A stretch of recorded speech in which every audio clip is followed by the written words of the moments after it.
8 Stoic Lessons on Wealth from a Merchant of Modern Empires. How did a man with no name, no power, and no backing rise to lead a marketplace that shook the world? What if his greatest breakthroughs weren't in technology or money, but in how he thought about money itself? These are the financial philosophies of Hadrian Vellus, the man behind Mercare. They're not rules for the rich, they're wisdom for anyone bold enough to master their financial destiny. Welcome to Live Stoic, Live Strong, where we trade illusions for truth, where emotions are felt but not obeyed, where clarity is power and discipline is freedom. It's a mindset. It's a mindset. It's a journey of conscious living. Let's begin. The story of Hadrian. Hadrian, the man who chose silence over applause. Hadrian was never the loudest voice in the room. He didn't show up in tailored suits or speak in catchy sound bites. But there was something about him, something rare, a quiet kind of strength, a calm kind of clarity. Years ago, Hadrian was rising fast. He had what many people dream of, a six-figure income, promotions, respect, and a promising future in the city. From the outside, it looked perfect. But one evening, sitting alone in his small apartment, he stared at the ceiling and felt absolutely nothing. No pride, no joy, just a deep, hollow silence. That night, he picked up his worn-out journal and wrote one honest sentence. "If success costs my soul, it's too expensive."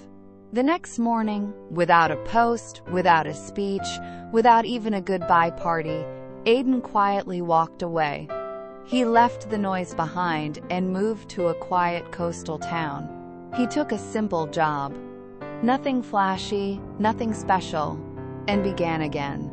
People laughed. Some said he gave up too soon. Others whispered that he had wasted his talent, his future. But Hadrian never argued, never defended. He simply lived. He lived simply, thought deeply, helped quietly. Platory. Day by day he became someone others trusted, a steady friend, a mentor, not because of titles, but because of presence. And over time, something unexpected happened. The very same people who once mocked him began seeking his advice. They came not for strategies or success formulas, but for clarity, for peace. Because while the world shouted for attention, Hadrian remained still. While others chased recognition, he chased truth. No, he didn't build a company. But he built something far more meaningful. A life. A real one. In the end, Hadrian taught us this. You don't need noise to be heard. You don't need applause to have worth. And sometimes, the bravest thing you'll ever do is walk away from the world's chaos, just to finally hear your own voice again. From the bottom of my heart, I want to express my sincere gratitude to each and every one of you, no matter where you are in the world, for taking the time to watch this video. Your presence and support are the driving force that keeps me creating and sharing. No words can truly capture the depth of my appreciation. Thank you for being here. Thank you for believing. And thank you for walking this journey with me. The lessons left behind by Hadrian Vellus, a man who rose from complete obscurity to build Mercare, a global trading force inspired by the likes of Amazon, are not reserved for tycoons or financial insiders. They are for the dreamers, the self-taught, the everyday person who dares to reclaim control over their relationship with money. These aren't dry theories or complex formulas. They are living principles, drawn from experience, forged in fire, and meant to be lived by you. 1. Investment is like planting a seed. To Vellus, every coin placed into an investment was more than just a number. It was a seed dropped into the soil of time. And like any real seed, it disappears beneath the surface, quiet, unseen, and easily forgotten. But it is not dead. It is becoming. Expecting instant results is like screaming at a sapling to bear fruit. It only shows you don't understand growth. A wise investor, according to Vellus, starts by preparing the soil, studying markets, understanding timing, and knowing what they're planting. Then, they sow with care, never randomly, never recklessly, and after that, they wait, not passively, but attentively, watching, watering, adjusting. Like a seasoned farmer, they know that fortune rewards patience, not panic. The market, he once said, isn't a slot machine, it's a garden.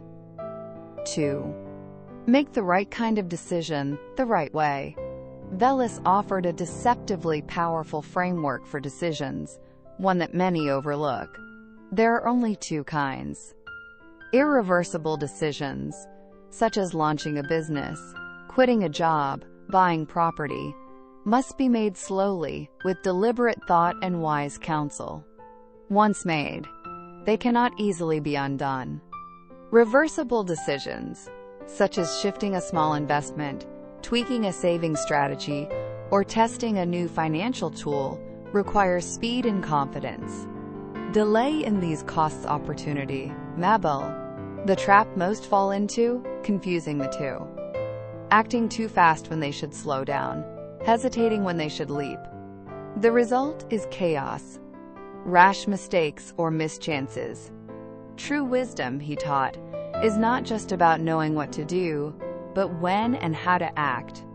Indecision, he said, is often more dangerous than the wrong decision. 3. Treat every failure as expensive but valuable feedback. Nobody walks without first stumbling, and no one becomes financially wise without making painful mistakes. But Vellus never saw failure as shame. To him, every financial misstep was simply tuition, paid in full at the school of life. Each loss, each wrong turn was feedback. If you listened, it spoke clearly. It pointed to a weakness, exposed a blind spot, or revealed a truth the ego had ignored. He kept a journal, not just of victories, but of failures. Why? Because failures teach faster. The Stoic within him didn't wallow in regret. He dissected the pain, extracted the insight, and prepared better for the next ascent. My failures, Therese. So the question isn't if you'll fall, it's whether you'll get up wiser. Therese. 4. Risk and regret are opposites. At the end of your life, when you look back, what will sting more? The money you lost, or the moments you were too afraid to try? That's the question Vellus asked himself when he walked away from a prestigious finance role in the echoing halls of Wall Street. He didn't leap blindly. He planned. He prepared. But ultimately, he leapt. Founding Mercare wasn't an act of recklessness. It was a calculated defiance of regret. He believed a life without risk is a life half-lived. The Stoic, he said, doesn't run toward danger, but he doesn't run from it either. Vellus knew that some ships only sail once, and missing that wind is sometimes the greatest loss of all. Previously, we explored how Hadrian Vellus saw money not as a master, but as a tool, one that could be wielded with patience, discernment, and fearless purpose. But Vellus's wisdom did not stop at financial tactics. His truest wealth came from how he lived, thought, and chose, far beyond numbers on a ledger. 5. Make space for intellectual wandering. Though famed for his razor-sharp efficiency and disciplined execution, Vellus was never a machine. Beneath the surface of the strategist lived a seeker, a man who made time for what he reverently called the sacred drift. This was his phrase for moments of open curiosity, quiet reflection, and spontaneous thought. Those hours that seem unproductive to the outside world, but within them, something stirs. He believed some of his deepest breakthroughs, in life and in wealth, were not born from a spreadsheet or strategy session, but from walking without a destination, thinking without a goal, reading without agenda. Wandering, he wrote, is not waste. It is the soil from which true insight grows. So many rush to fill every hour. Vellus chose to leave space, for thought to wander, for intuition to rise, for the unexpected to whisper. And often it did. 6. Follow the inner calling. To the young, and to anyone who stood at a crossroads, Vellus gave one enduring piece of counsel: listen inward. He made no distinction between his children and the many who sought his advice. To all, he urged the same path, not toward what simply pays the bills, but toward what awakens something deeper. A job sustains, a career builds. But a calling transforms, he often said. This calling was not always convenient. It rarely promised immediate rewards. But for those who followed it, life took on color, depth, and purpose. They became rich, not only in coin, but in clarity and conviction. What stirs your soul when the world is quiet? That, Vellus believed, was the true compass. 7. Honor your individuality, even when it costs you. In one of his final addresses to the Mercare Council, the powerful circle of shareholders and executives, Vellus left behind a message both bold and intimate. Being yourself is worthwhile, but never cheap. He had no illusions about society. The world, he said, celebrates conformity. It rewards those who bend, who blend, who obey without friction. But the Stoic, the true individual, chooses the steeper road, the one less walked, the one that costs. To him, individuality was not an indulgence or rebellion. It was integrity in motion, yochasais. Even when it was costly, even when it was lonely. He had lost deals, invitations, and partnerships because he wouldn't dilute who he was. But he never lost himself. And in the long arc, that was the only wealth that mattered. 8. Think in long arcs, not short wins. Vellus did not chase trends. He built slowly, quietly, intentionally, always with the long view in mind.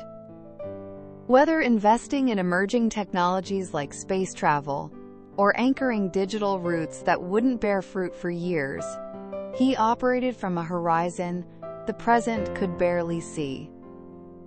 He rejected applause in favor of alignment. He didn't seek the quick win, but the lasting value.